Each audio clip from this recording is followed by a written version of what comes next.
This law is long overdue, but we finally got it done together.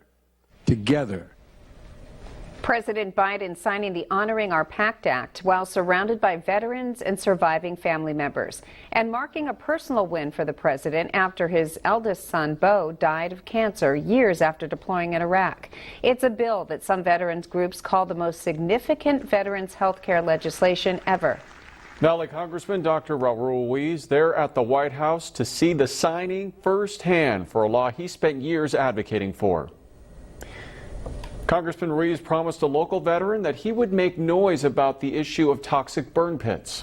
I-Team investigator John White brought you that veteran's story back in 2017. He was there for today's bill signing and is live now at the Capitol, continuing our coverage.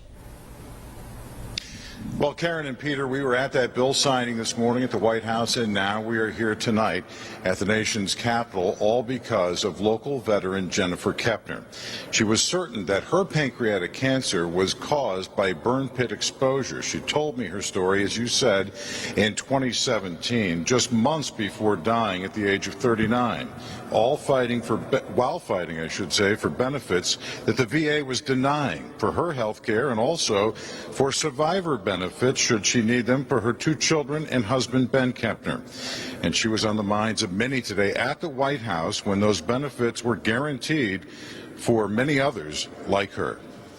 Jennifer Kepner really had a very impactful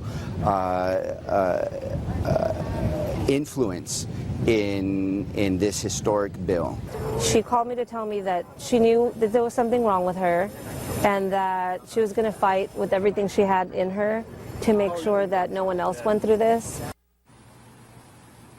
Now, this was an historic step forward for this effort. Everyone, though, still also saying today the fight is far from over. Veterans, lawmakers, the VA saying that they need to get the word out now about this, that there are these new benefits available for post-9/11 era veterans and also many other service members as well. You can find a link to the Veterans Affairs website at KESQ.com, along with much more of our coverage on this story and Jennifer Kepner over the years. Now, coming up tonight at 6, we're going to be going more in depth on Jennifer Kepner's story and also much more. Again, that's coming up all new tonight at 6. Well, John, in recent weeks we've heard a lot about comedian and activist Jon Stewart getting involved in this fight. Was he there today? He was there today, and he got a lot of attention, a standing ovation, and some very kind words from the president. In fact, some kind words from a lot of people. And they talked a little bit about the fact that, he's seen on a lot of programs and, using some foul language and doing his comedic way of pushing for this bill. But they talk about the fact that this might not have gotten done without him. They say he is very active behind the scenes and works with the lawmakers every step of the way. So, yeah, he was here, and he got a lot of praise. Reporting live at the Capitol, John White, News Channel 3. Certainly momentous day. John, thanks.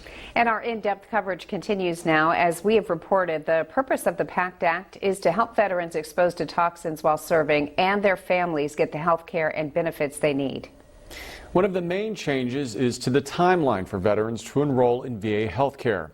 Illnesses caused by toxins can come on slowly, and the bill gives post-9/11 combat vets 10 years after discharge to enroll. It also establishes a 1-year open enrollment period. Now, the bill also takes the burden of proof off the veteran. It creates a new list of conditions and locations, and if you served there during a specific time and developed one of those illnesses, they presume that you qualify for coverage. And finally, there are also changes for Vietnam-era veterans, including more conditions that were likely caused by Agent Orange, and new locations where vets could have been exposed. News Channel 3's live coverage in Washington, D.C. is supported by the Coachella Valley Journalism Foundation and does not end here tonight. Coming up at 6, we're breaking down how veterans can access these new benefits. And you can find all of John White's I-Team investigations with Kepner on this issue right now on KESQ.com. All right, taking a live look now from El Paseo as the humidity dies down, but we are feeling more of the heat. First Alert Chief Meteorologist Haley Clausen is tracking.